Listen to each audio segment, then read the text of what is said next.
देखिए, जो horticulture industry है, मेवा इंडस्ट्री है, ये सब सरकारें जानती हैं।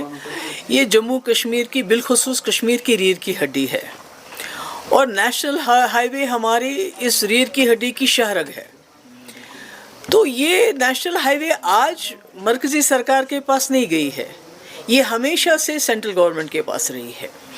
मगर जितनी भी सरकारें थी उनको ये एहसास था कि फ्रूट इंडस्ट्री ने जम्मू कश्मीर को बहुत मुश्किल हालात में ज़िंदा रखा है।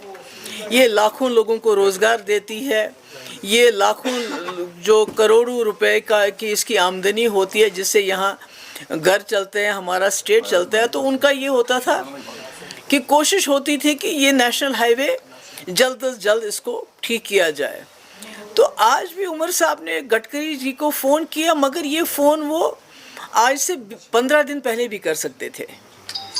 हम ये तो सबको पता है कि नेशनल हाईवे जम्मू कश्मीर के पास नहीं है। ये हमेशा से फारूक साहब का टाइम हो, मुफ्ती साहब का टाइम हो, मेरा टाइम हो, हमेशा ये मरकज़ी सरकार के पास रहती है।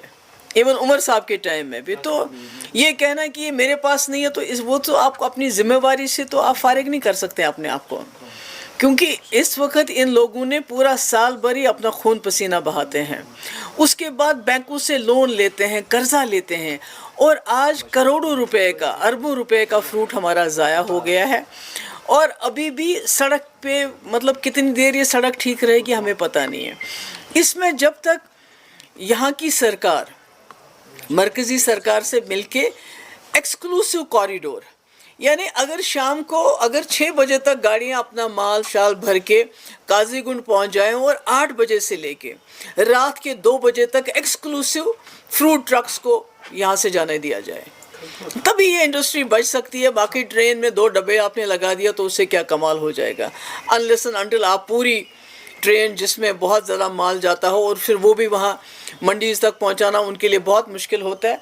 मेरा ये है कि ये बड़ा सीरियस मामला है, इसमें यहाँ की सरकार को इसमें सीरियसली लेना चाहिए था और गडकरी साहब के साथ मसला उठाते हुए ये बात बहुत पहले हमें रफ़ा दफ़ा की होनी चाहिए थी। मैंने 2 सितंबर को इस पे बयान दिया था, क्योंकि तभी मुझे पता लग रहा था कि ये जो अगर अभी इसमें कार्रवाई नहीं करेगी सरकार, तो आने वाले वक्त में हमारे लोगों को, हमारे किसानों को बहुत दिक्कतें होंगी, क्योंकि टूरिज़्म तो ऑलरेडी ठप हो चुका है, आप देख रहे हैं।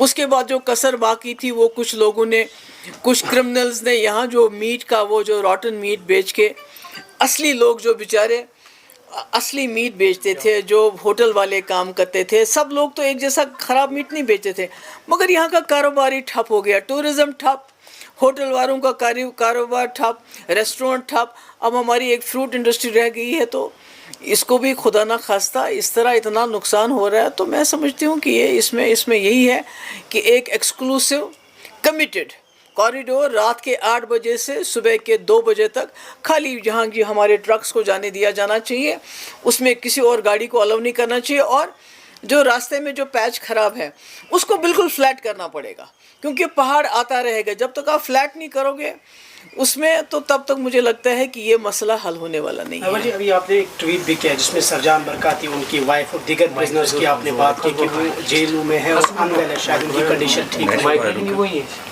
देखिए, ये जो मुझे फिर अफसोस के साथ कहना पड़ता है कि जो उमर साहब ने भी हाल ही में कहा कि मैं महराज मलिक साहब का केस लड़ने के लिए तैयार हूँ, मगर हमारे हज़ारों तादाद में हमारे जो प्रिजनर हैं वो यहाँ और मुल्क के जेलों में, उनमें से बहुत बड़ी तादाद लोगों की बीमार है। अब जो कोई थोड़ा सा नाम वाला होता है या किसी की फैमिली हमें अप्रोच करती है, हमें पता चल जाता है। हमें मालूम नहीं कि जो हमारे प्रिजनर्स, जो कैदी हमारे बाहर के जेलों में, उनकी क्या हालत है, वो किस हाल में है। इतना टेम्परेचर है वहाँ, खाने को अच्छा क्या मिलता है वो अल्लाह ताला बेहतर जानता है। तो इसमें मुझे किसी ने कहा, अप्रोच किया किसी ने कि ये जो शहरोज़ा है, बरकती की बीवी हैं, वो काफ़ी बीमार है और उनको अभी तक शायद रिपोर्टेडली बीमार है, तो उनका इलाज नहीं हो रहा। तो देखिए, उनके घर में बच्चे हैं, अगर आपने बरकती को बंद किया तो बीवी को क्यों बंद कर रहे हैं? कम से कम इंसानियत के दायरे में उसको छोड़ दीजिए। कई लोग हैं जो بہت زیادہ تکلیف میں ہے. کوئی کینسر پیشنٹ ہے, آپ کے امیر جماعت وہ بیمار ہے, آپ کے شبیر شاہ بیمار ہیں, آپ کا جو یہ ظہور وٹالی ان کو کینسر پیشنٹ ہے. یہ تو ہمیں پتہ ہے ان لوگوں کے بارے میں, مگر جو عام خام قیدی ان کے بارے میں کچھ بھی پتہ نہیں ہے. اور تبھی میں کہتی ہوں کہ عمر صاحب کو اگر مدد کرنی ہے کسی کی تو معراج ملک صاحب کو ان کی وکالت کی ضرورت نہیں ہے, وہ وکیل کا خرچہ دے سکتے ہیں ان کے والد. مگر اگر کرنی ہے مدد تو مدد کرنی چاہیے ایسے لوگوں کی جن کا کوئی پرسان حال نہیں ہے, جس میں برکتی بھی ایک, اس کی بیوی بھی ایک اسی قسم کی قیدی ہے. Thank you so much.